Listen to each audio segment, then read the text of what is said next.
Nicholas King had always believed that love was enough.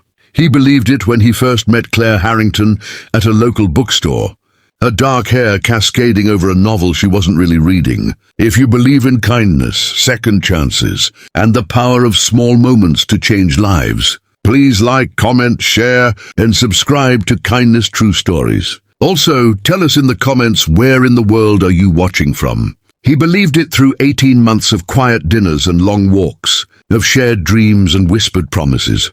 And he believed it right up until the moment her father, Gerald Harrington, slid a cold, leather-bound document across the polished mahogany table and said, with absolute certainty in his voice, "Sign this or there will be no wedding." Nicholas was a fifth-grade teacher earning $42,000 a year. He drove a 2009 Honda Civic with a cracked dashboard and wore the same blazer to parent-teacher conferences for 3 years running.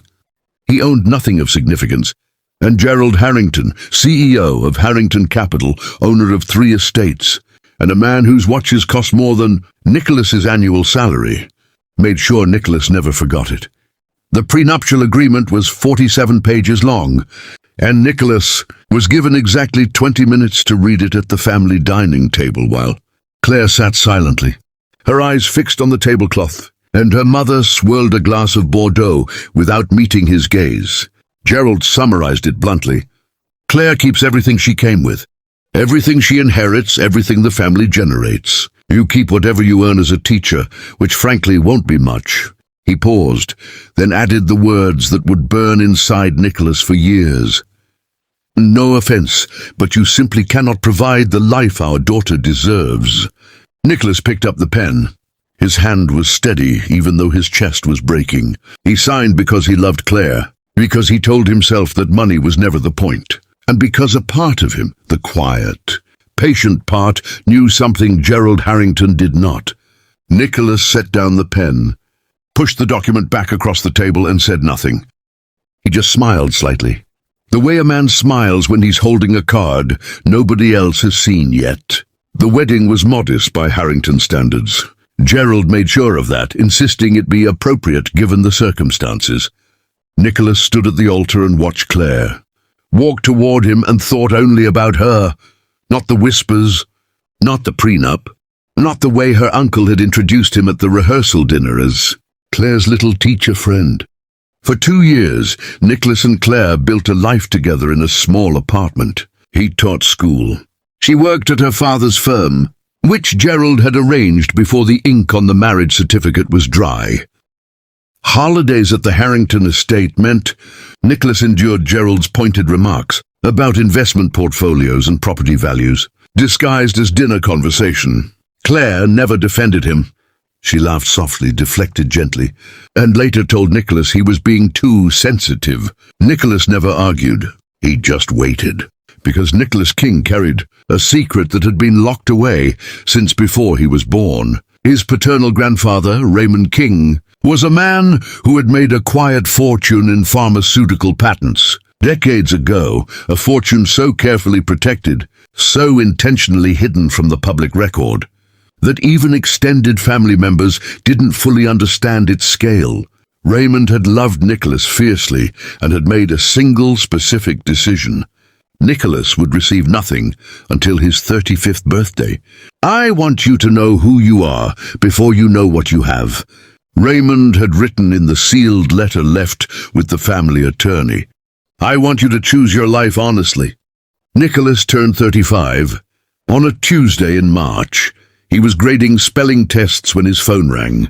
The call was from Whitmore and Associates, a private wealth management firm in Boston. The trust, accumulated over decades through compound growth, legal settlements, and strategic reinvestment, had matured to a value of just over $10 million. Nicholas finished grading the spelling tests before calling them back. He didn't tell Claire that night, or the next night. He spent 2 weeks quietly meeting with attorneys, restructuring the trust, and reviewing his own legal situation, including every single line of that 47-page prenuptial agreement. It was Gerald's own ironclad document that became the most important instrument in what followed, because the prenup, designed to protect the Harringtons from Nicholas, said absolutely nothing about assets he might independently acquire or inherit after the marriage. Gerald had been so confident in Nicholas's permanent poverty that he hadn't thought to account for it. 3 weeks later, Nicholas sat down with Claire at their kitchen table, the same small table where they'd eaten 1,000 ordinary dinners, and he told her everything.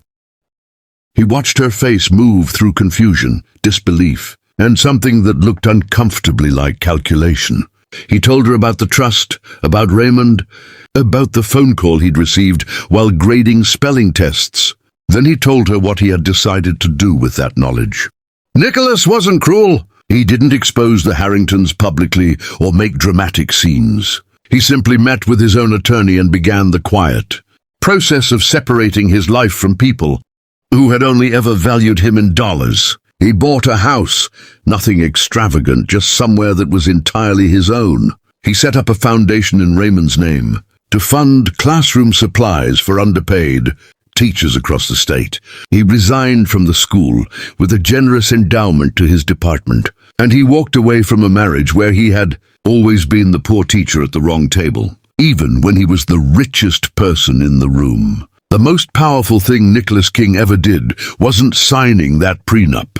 It was knowing his own worth long before the world did, and never letting anyone else's definition of him become his own. If this story moved you, please like, share, and subscribe to our channel, Kindness True Stories, where every story is a reminder that quiet strength always outlasts loud judgment.